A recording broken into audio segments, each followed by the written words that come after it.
1 Pedro capítulo 5, versículos 6 e 7, o texto diz: Humilhai-vos, portanto, sob a poderosa mão de Deus, para que Ele em tempo oportuno vos exalte, lançando sobre Ele toda a vossa ansiedade, porque Ele tem cuidado de vós. Aleluia. Você pode se sentar, querido. Aleluias. Pode deixar ele aqui, tá? Não se incomoda não, pode deixar, né, filho? Você é bonito, né, filho? Igualzinho seu pastor, bonito.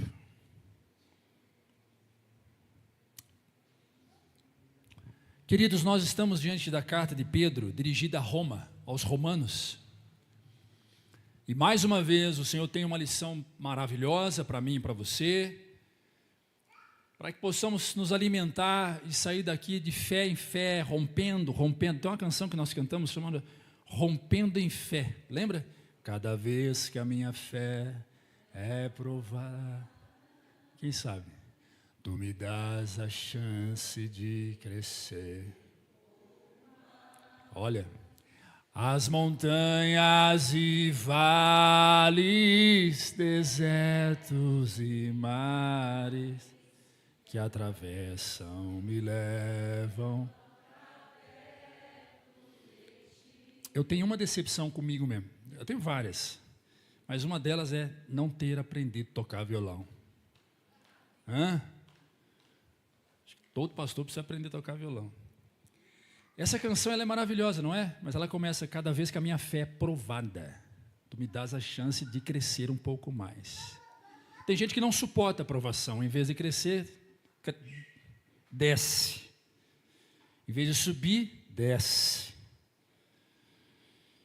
Pois bem, vamos aprender com Pedro como lançar sobre Deus os nossos problemas. Eu só quero que levante a mão quem não tem problema nenhum, em nenhuma área da sua vida, que não tem nenhum tipo de problema, nem no trabalho, que tem uma vida assim, olha, dá medo, porque a qualquer momento você vai ser arrebatado. Levanta a mão só para eu saber. Ninguém? Está quente aí, irmãos? Tá? Vamos lá no ar? Vamos lá, Júnior, por favor. Aumenta o vento do ar e diminui a temperatura.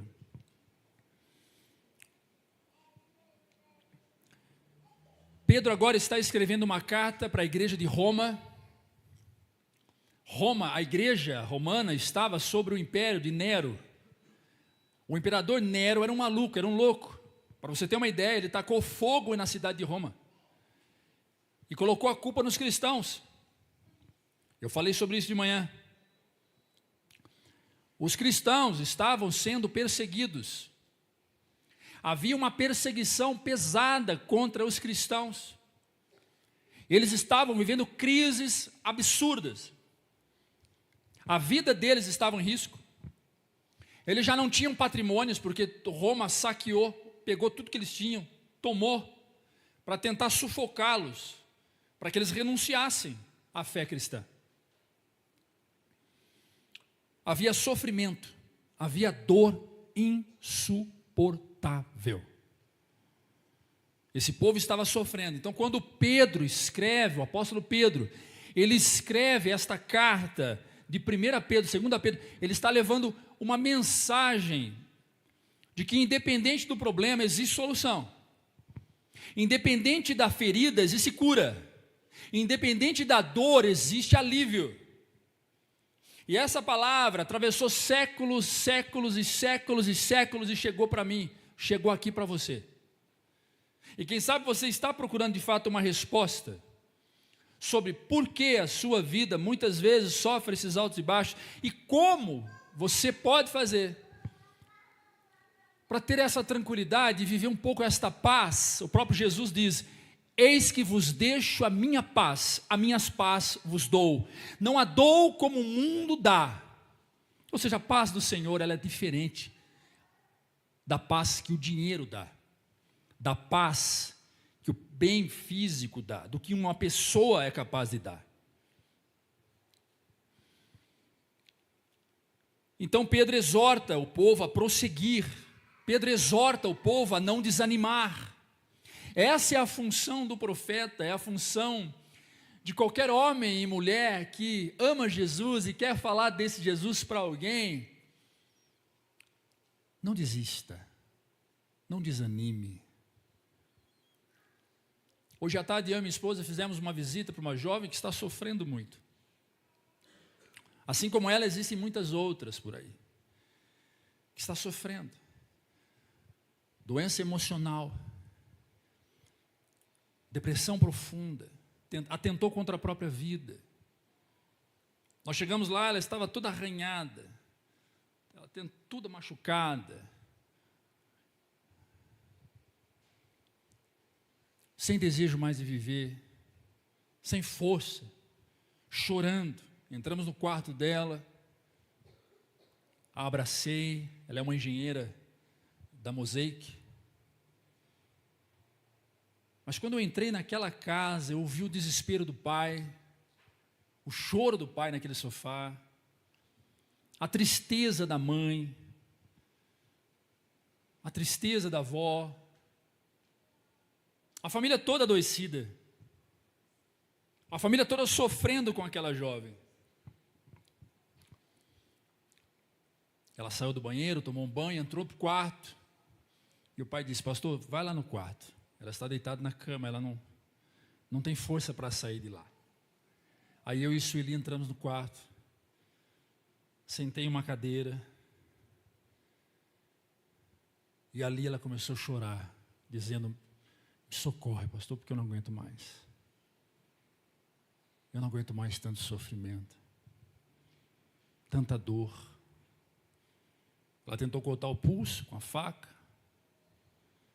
se arranhou toda, quebrou um dedo. Eu não aguento mais, chorava muito. E o Senhor me fez lembrar para quem ele veio. Enquanto eu ministrava para ela, o Senhor falava para mim: é para essas pessoas que eu vim, para aqueles que estão doentes.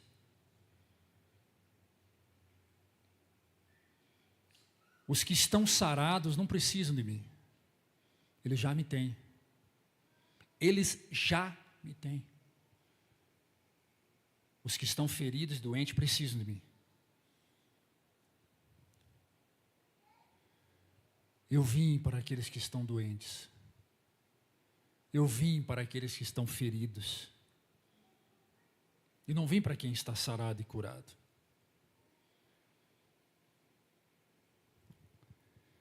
Mas, incrível que pareça, dentro das igrejas ainda tem muita gente doente. Porque a partir do momento que eu entendo que o meu alvo não é alcançar pessoas igual a essa jovem, ou pessoas perdidas, sofrendo qualquer tipo de problema, então significa que eu preciso de Jesus. Que há alguma coisa errada comigo. Tem algo dentro de mim que precisa ser sarado. Porque se algo me impede de ir, de cumprir o ir por todo mundo, pregar o evangelho a toda criatura, se algo me impede de ir, se algo me impede de atravessar a rua da minha casa para falar com o meu vizinho, se algo me impede de sentar na mesa com minha mãe, com minha sogra, com meu cunhado, minha cunhada, meu amigo, se algo me impede de fazer isso, significa que eu estou doente, que eu preciso de Jesus. Na oração de Jesus, quando ele olha para a multidão no pé do monte, em sua primeira oração, em Mateus 5, Jesus vai dizer o seguinte: Pai, assim como eu sou um em ti, que eles sejam um em nós. Que eles estejam em nós, que eles vivam em nós, que eles caminham em nós, que eles trabalhem em nós, que eles falam de nós, que eles preguem, que eles anunciem sobre nós. Nós perdemos muito tempo procurando uma igreja ideal para congregar.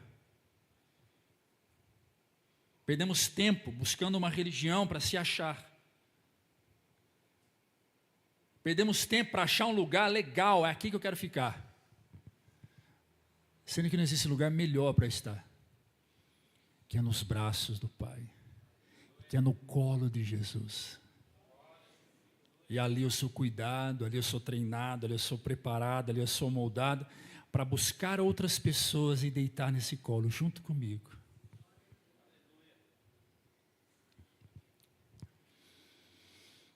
Então Deus fala conosco essa noite.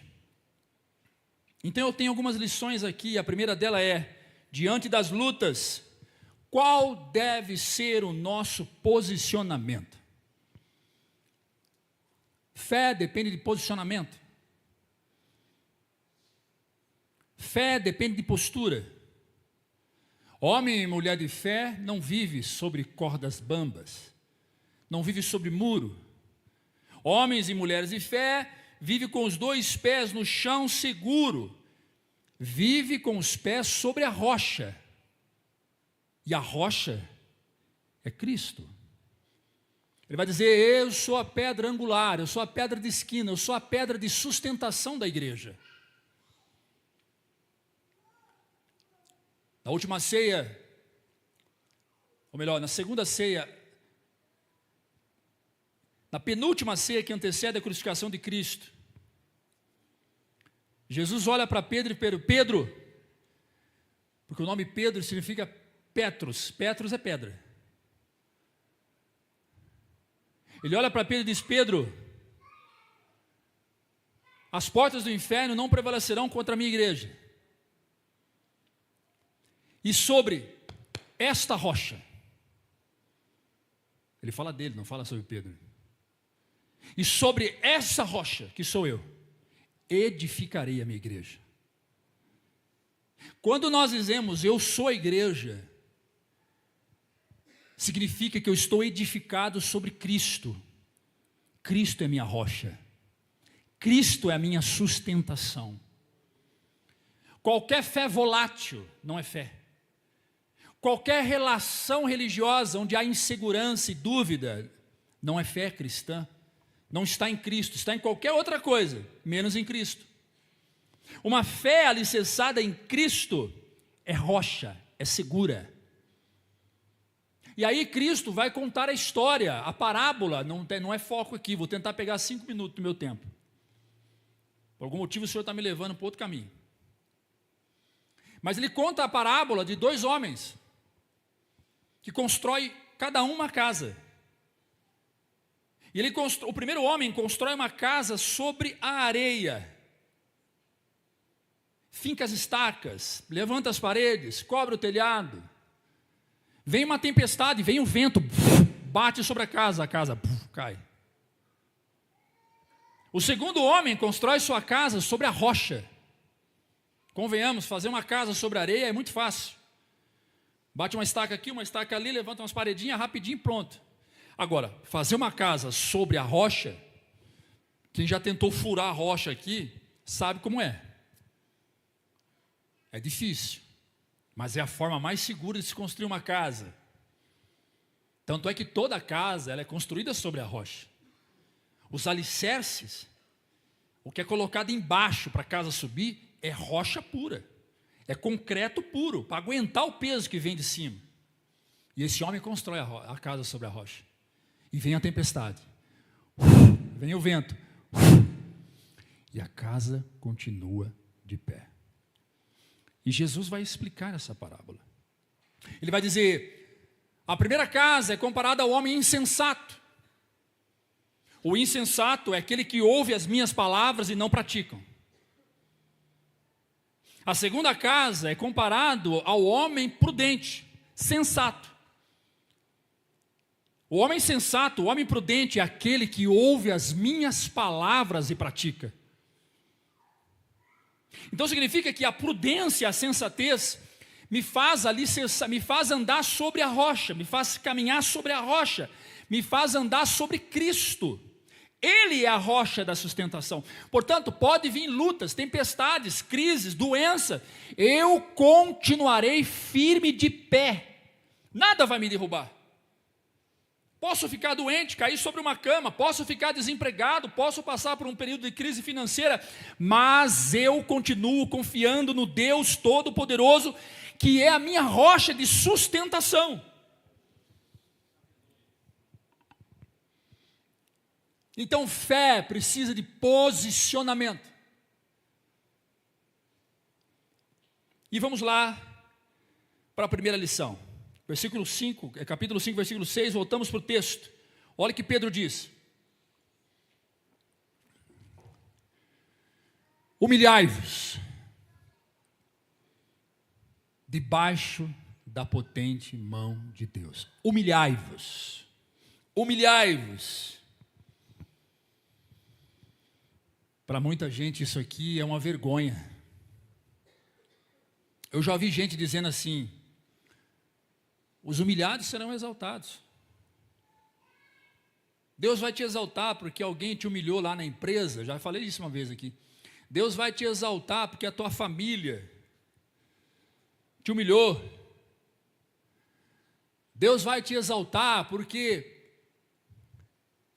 você está passando por um período aí de vergonha diante do seu marido, diante da sua esposa, diante do seu trabalho e tá. Não é isso que o texto bíblico diz.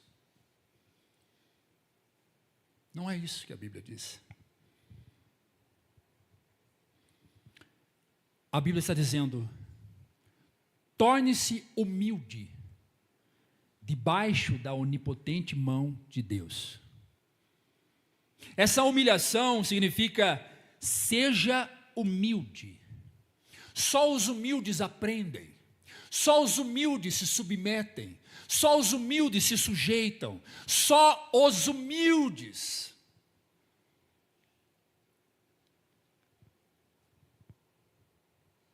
Reconhece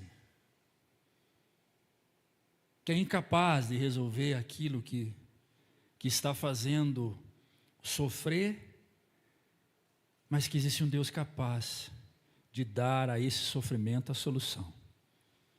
Então o texto diz: humilhai-vos, seja humilde debaixo de Deus, coloque-se debaixo de Deus, coloque-se debaixo dele, coloque-se debaixo do Senhor, deixa ele ser o seu Senhor. Por quê? Porque ele é maior que você. Por quê? Porque ele é maior que o seu inimigo. Por quê? Porque ele é maior que os seus problemas. O nosso posicionamento é condição de humilhação diante de Deus, condição de humildade. Você vai para a igreja por quê, querido? Porque eu aprendi a ser dependente de Deus. Humildade. Você tenta ler a Bíblia, você lê a Bíblia e pratica todo dia por quê? Porque eu me coloco debaixo da direção de Deus. Humildade.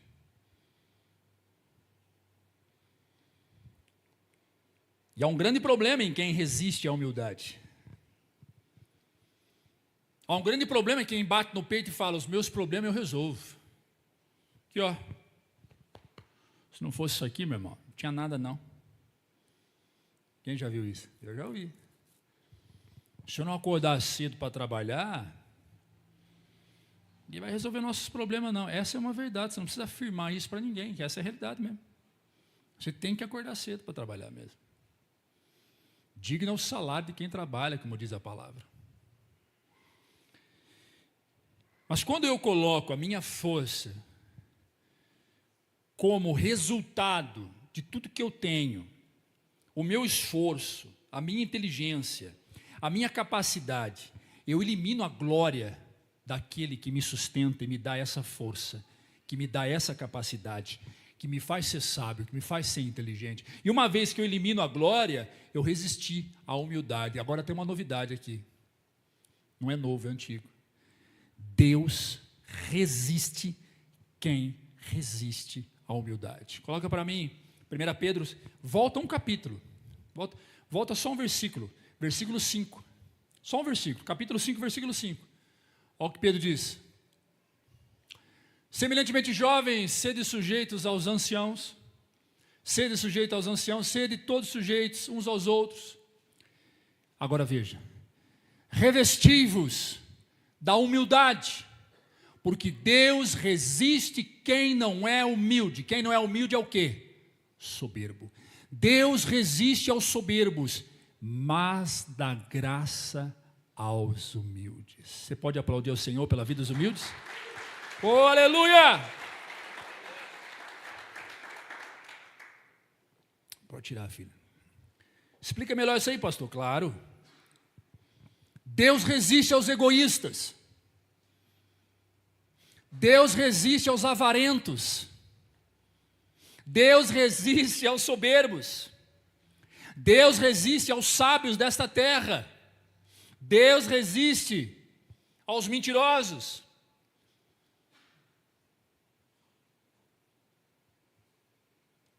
Ser humilde é abrir mão de tudo isso. Ser humilde é aceitar que o seu casamento, para quem é casado e está passando em crise, não é recado dado, não. Fique em paz.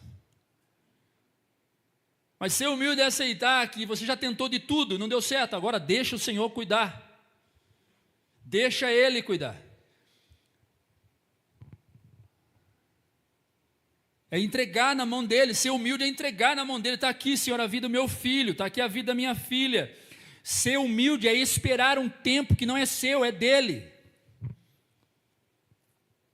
É dEle o tempo, não é seu. E quando a Bíblia diz, quando o texto diz, ele dá graças aos humildes, ele está dizendo o seguinte, ele responde à oração do humilde, ele enxerga o humilde, ele encontra o humilde, ele ajuda o humilde, ele restaura o humilde, ele resolve o problema do humilde, ele tem prazer em acolher o humilde.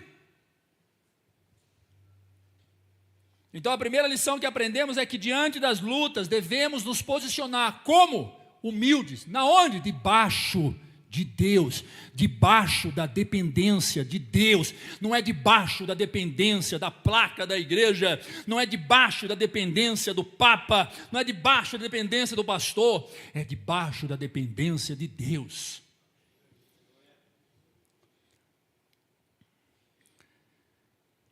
A segunda lição do texto é que ele afirma que debaixo das mãos de Deus estão os humildes. Então há um lugar. O nosso lugar não é no alto de um monte, lembrando Deus, eu estou aqui, Senhor. E também não é numa caverna, lembrando Deus, olha eu aqui. Não é sentado num trono em um palácio, e muito menos num banquinho dentro de um casebre. O lugar de quem confia, o lugar de quem serve a Deus verdadeiramente, o lugar de quem está posicionado, o próprio texto diz. Volta aí o texto, versículo 6 do capítulo 5. Humilhai-vos, pois, debaixo da potente mão de Deus. As mãos do Senhor é poderosa, porque Ele é poderoso. As mãos do Senhor é o meu socorro, porque Ele é o meu socorro.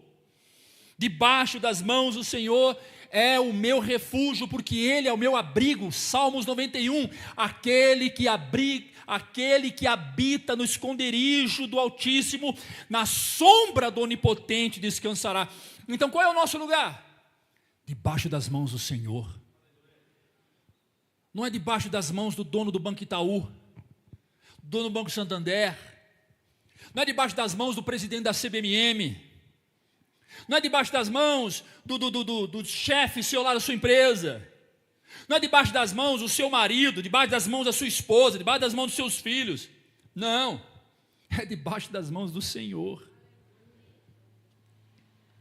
Uma coisa é eu ser abraçado por quem me ama, a outra coisa é eu me esconder debaixo das mãos do Senhor. Veja o que diz o profeta Isaías, capítulo 59, versículo 1, profeta Isaías, o profeta messiânico do Antigo Testamento.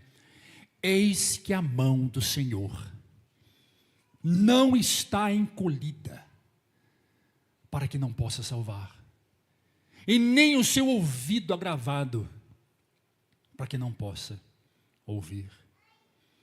todas as pessoas que se coloca debaixo das mãos do Senhor, vive o cuidado do Senhor. O que é melhor? Ter uma vida debaixo das mãos do Senhor ou uma vida nas mãos do Senhor? Deixa eu dizer uma coisa para você.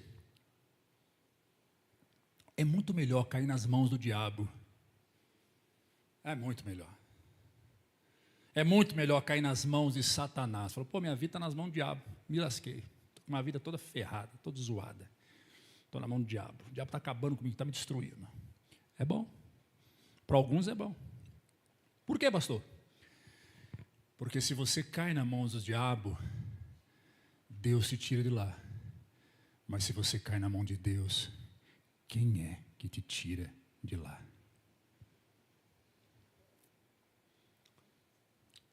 Quando a gente ora dizendo, eu vou colocar o fulano nas mãos de Deus, é um problema. É um risco. Será que esse é o lugar que ele tem que estar? Não seria melhor orar, Senhor, coloque as suas mãos sobre ele. Senhor, coloque a sua mão onipotente sobre ele. Estar nas mãos de Deus é lugar de ser tratado, ser moído. Que isso, pastor? Onde você tirou isso? Livro de Jeremias, a partir do capítulo 22. Deus fala com o profeta, ele desce para a casa do oleiro. E lá ele chega e vê o oleiro com o barro na mão, apertando o barro, moldando um vaso. Estar nas mãos de Deus é ser apertado todo dia, ser moldado todo dia. Muitos de nós já passamos da mão do oleiro. Muitos ainda precisam ir para a mão do oleiro.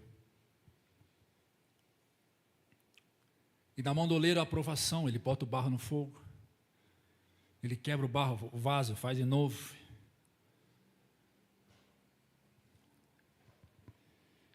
O profeta Isaías está dizendo, eis que a mão do Senhor está escolhida, não está. As mãos de Deus não está e nunca esteve. Deus jamais encolheu a mão dele. Por que existem guerras? Porque há 3 anos, 4 anos, se me falha a memória, 3 ou 4, a Rússia está mandando ver na Ucrânia, a Ucrânia mandando bomba na Rússia, e gente que morre gente, mata gente. É porque falta Deus? Não, é porque não procuram Deus.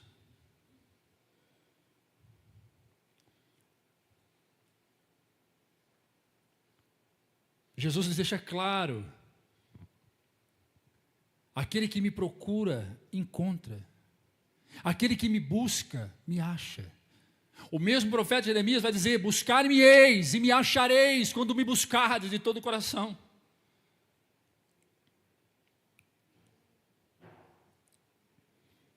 Debaixo das mãos de Deus é o lugar que eu e você temos que estar. A terceira lição é que Deus tem o seu tempo para exaltar o humilde. A gente quer as coisas do nosso tempo. E se não acontecer do nosso tempo, a gente desiste. Não quero mais saber de Deus. Não quero mais saber de Deus. Está adiantando nada servir a Deus. Está adiantando nada fazer aquilo que aquele pastor fica ensinando a gente a fazer. Então esse é o seu problema. Esse é o seu grande problema. Querer as coisas no seu tempo. O tempo de Deus é o Kairos. E Kairos não é Cronos. Não funciona abaixo de ponteiro.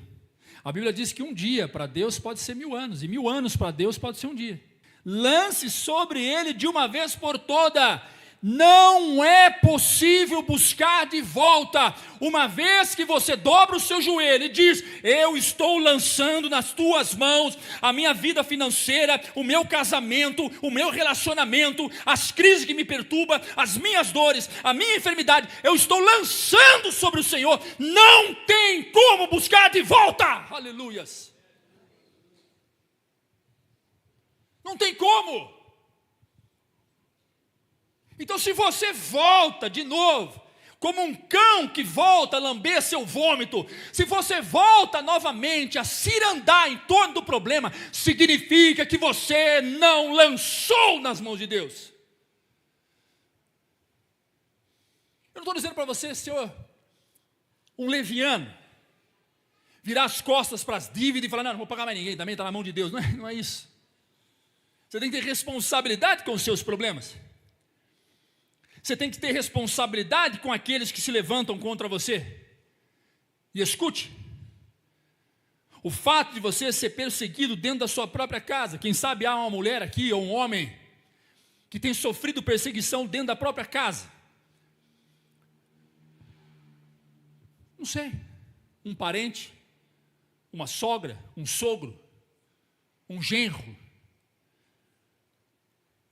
A melhor postura que você deve adotar não é aquela de virar as costas e deixar.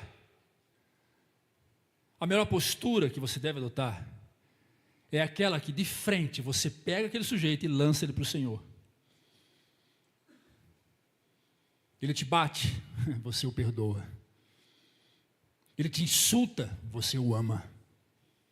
Ele fecha a porta da tua cara, você abre a porta para ele. Ele coloca veneno no teu copo, você coloca vinho para ele tomar. O vinho aqui não é bebida alcoólica, o vinho aqui é aquilo que você dá para gerar saúde no outro, é aquilo que traz vida para o outro. Ele dá uma tapa na sua face se você vira outra. Tudo que o diabo quer é que você responda na medida que você recebe. Tudo que o diabo quer é que você seja igual àquele que faz mal para você.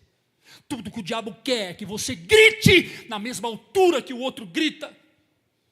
Que você gema de dor na mesma altura que o outro geme.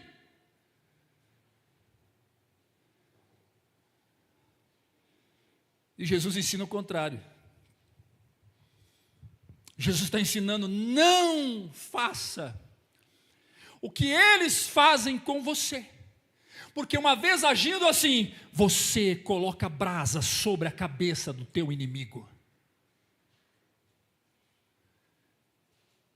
O sujeito fica confuso. Estou batendo, estou falando mal, estou criticando, estou dizendo muita coisa, e o sujeito está em cima do púlpito, está em casa, está na rua dizendo, é uma bênção, é uma bênção.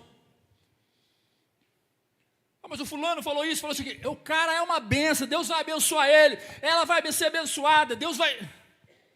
Mas seu cunhado, ele falou mal de você, glória a Deus pela vida do meu cunhado. Mas é seu primo, ele te criticou, glória a Deus pela sua vida do meu... A sua sogra não quer você lá, glória a Deus, Deus vai abençoar, um dia ela vai me querer lá.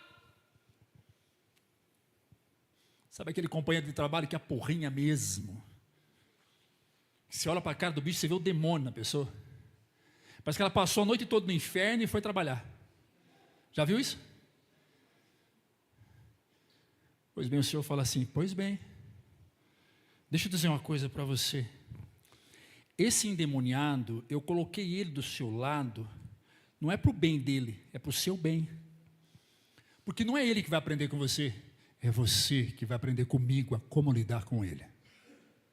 Porque uma vez que você aprender comigo como lidar com ele, ele encontra a libertação, ele encontra a cura, ele encontra a restauração. Você pode aplaudir Jesus? Aleluia! Oh, glória a Deus! Então não diga, Deus, por que o Senhor colocou esse endemoniado aqui? Não, diga, Deus, o que o Senhor quer me ensinar com esse endemoniado aqui? Mude.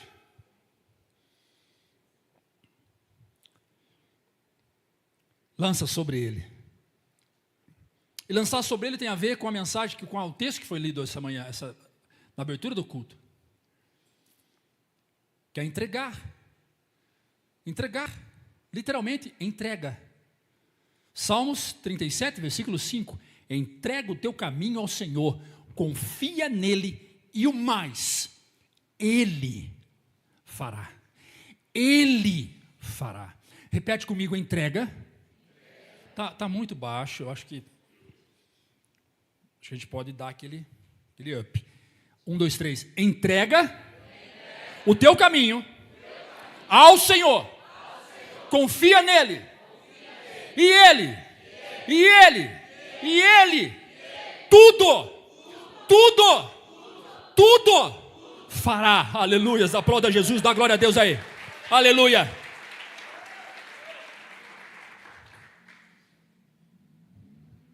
Uma vez que você entrega, uma vez que você lança, aí vem as preocupações. É natural. Aí vem a ansiedade. Quando é que vai ser resolvido isso, Senhor? Ah, Senhor, me dá paciência. Quem já viu a mãe cantar assim? Eu já vi a minha cantar várias vezes, lavando louça. Senhor, me dá paciência. Senhor, não bate nesses meninos. Senhor, não aguento mais. Lavando louça. Ah, Jesus, me dá... Jonathan, cadê o Jonathan? Não era assim? Dava uma raiva quando eu ouvia ela fazer assim. Oh, Jesus, me dá paciência, senão eu vou quebrar a cara de um aqui. A gente lembra, mãe. Tem coisa que não dá para esquecer, tá? Eu vou contar até 3, se não entrar para dentro vai apanhar. Oh, gente, não tem coisa pior do que ouvir uma mãe cantar uma música que não existe, de uma letra que é terrível. Vem a ansiedade, Senhor, o que eu faço agora? Meu Deus do céu, tenho confiado no Senhor, mas o Senhor sabe, eu sou humano. Eu sou humano e não sou perfeito, como diz a música, Senhor. Que ansiedade, Senhor. Resolva isso, Senhor. Então, presta atenção. O Senhor não quer que você só lance a Ele os seus problemas. Ele quer que você também lance a Ele a sua ansiedade. Vai para o versículo novo, versículo 7. Lançando sobre ele toda a vossa ansiedade. Ansiedade significa o quê? Fardo de preocupação. A ansiedade é um fardo de preocupação. A fé é o mecanismo, é a forma que você pega esse fardo e lança em Deus. O texto está dizendo, lance sobre ele as suas preocupações. Lance sobre ele os seus medos. Agora não espere que o diabo vá ficar calado, ele não vai. O diabo vai levantar gente em torno de você para dizer, vai dar errado, você vai se lascar, você vai perder o emprego, seu marido vai te deixar, teu filho não vai sair das drogas, sua vida financeira vai continuar essa grande M.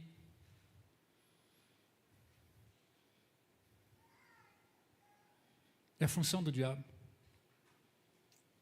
Te acusar, apontar seus erros.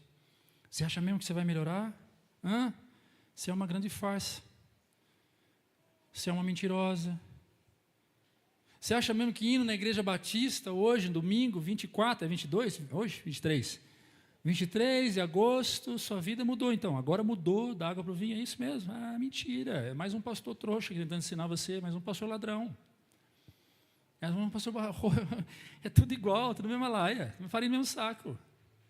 Todo pastor é pilantra, todo pastor é... Fuça para você ver. Você vai descobrir. Esse é mais um. Você acha que vai resolver? Você já foi lá no Moacir, não deu certo. Você foi na Universal, não deu certo. Foi na Mundial, não deu certo. Foi na Quadrangular. E não vai funcionar aqui também, não. Sabe por quê? Porque você é miserável. Você não honra o que você fala. Você não honra a sua cueca que veste, sua calcinha que veste. Amanhã você está quebrando o pau com seu marido de novo. Quantas vezes você falou, eu não vou... Esse aqui é a voz do diabo, tá? Não que eu seja misericórdia. Sai para lá, Satanás. Show! Meu irmão vai fazer um teatro aqui, ele vai encenar o papel do diabo. Mas é bem isso que o diabo diz. Tu é mentirosa, tu é mentiroso. Só que tem um problema, sabe qual é o problema? O problema não é o diabo falar isso, porque é da natureza dele. O problema é eu dar ouvido ao diabo. O problema é eu ouvir o diabo. O problema é eu acreditar no que o diabo está dizendo. A ansiedade, ela vem porque eu acredito em pensamentos que vêm na minha mente, que muitas vezes é soprado do lado de fora. Ei, vai dar errado. Ei, você não serve. Ei, você perdeu. E a confiança vai sendo minada, e a fé vai sendo...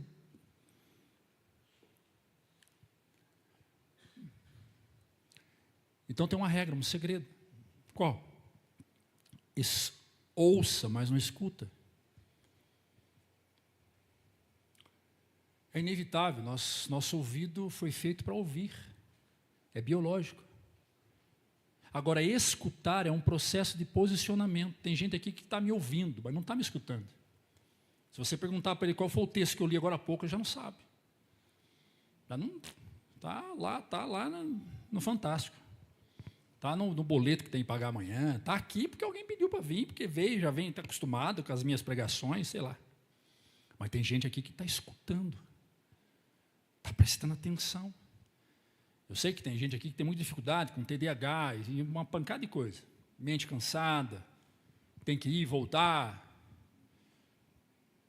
Mas está escutando. Então, quando o diabo falar alguma coisa, apenas ouça, não escute. Entra para um ouvido, solta para o outro. Aprenda isto. Aprenda comigo. Aprenda comigo, aprenda com o pastor. Tanta coisa que eu ouço, mas não escuto. Tanta coisa. Se eu fosse ouvir o diabo dizendo, todo pastor é ladrão, todo pastor é corrupto, eu não estaria aqui em cima pregando a palavra.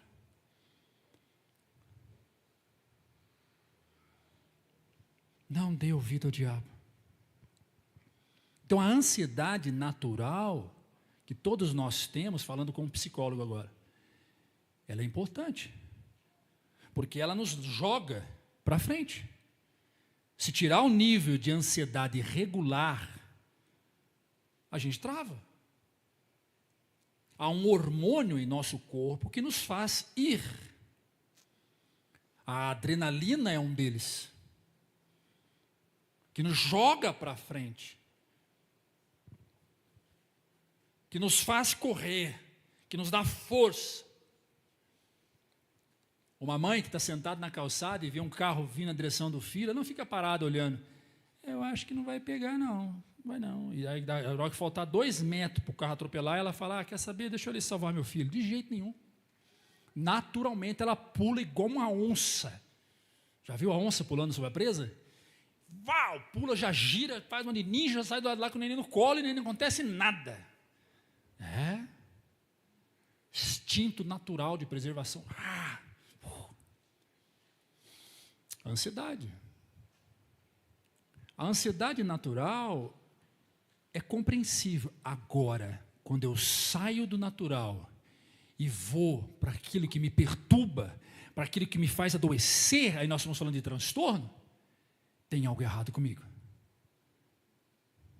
Tem algo errado comigo. E há 2 formas de se tratar.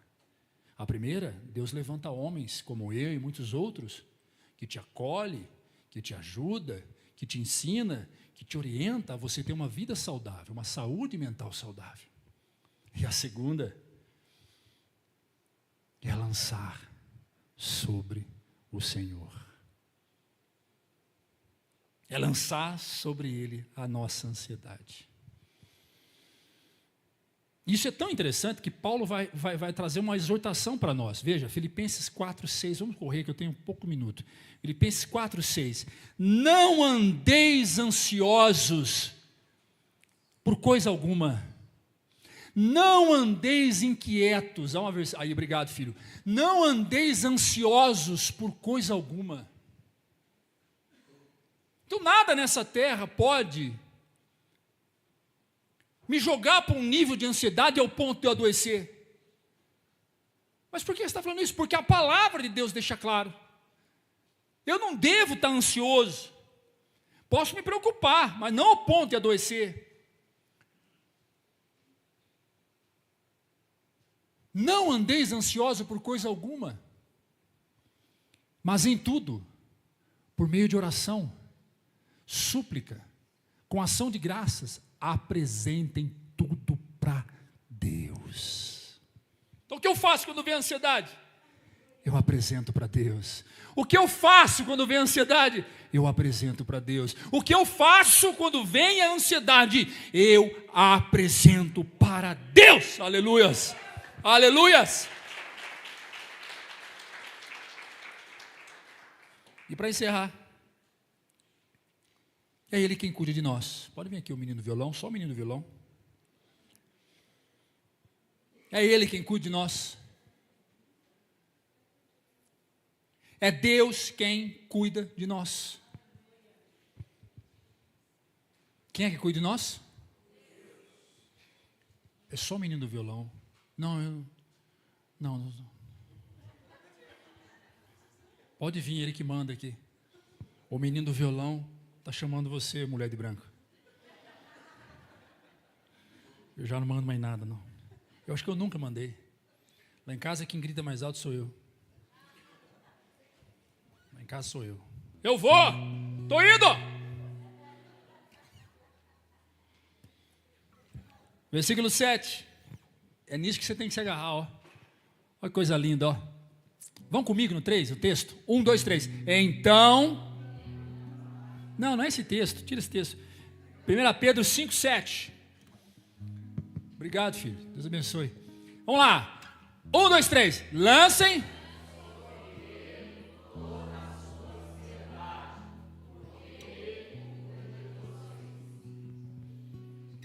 Você sabe o que eu acho interessante aqui, Jean? Cadê o Jean? Ô, Jean, meu lindo, achei o Jean. Sabe o que eu vejo aqui, Jean? Algo maravilhoso. Pedro não está dizendo apenas que Deus pode cuidar. Pedro está dizendo que Deus efetivamente cuida de nós. Ele cuida de nós. Eu sou católico, pastor, Deus cuide de você. Eu sou espírita, pastor, Deus cuide de você. Sou evangélico desde o berço, Deus cuide de você. Ele tem cuidado de vós. Isso significa que Deus não é indiferente aos nossos problemas. Quem sabe o seu problema comparado ao meu é pequeno. Para mim é pequeno. Ou quem sabe o meu problema comparado ao seu, o meu é pequeno. Mas para Deus não importa o tamanho do problema. O que importa mesmo é que Ele cuida de você. Ele quer cuidar de você, da sua casa, do seu marido, da sua esposa. Deus quer cuidar de você porque Ele cuida. Agora vem uma pergunta. Eu quero ser cuidado? Eu quero ser cuidado por Ele? Deus conhece nossas necessidades. Deus conhece as nossas lutas. E aquilo que nós não conseguimos explicar, Ele explica. Aquilo que nós não conseguimos dar conta de falar, Ele sabe.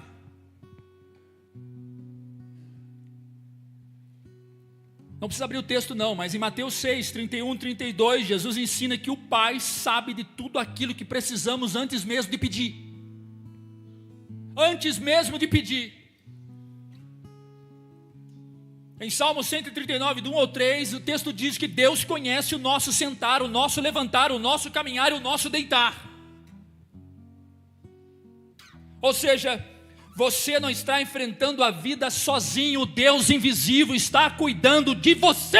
Aleluia, aleluia, aplauda Jesus, se coloque de pé.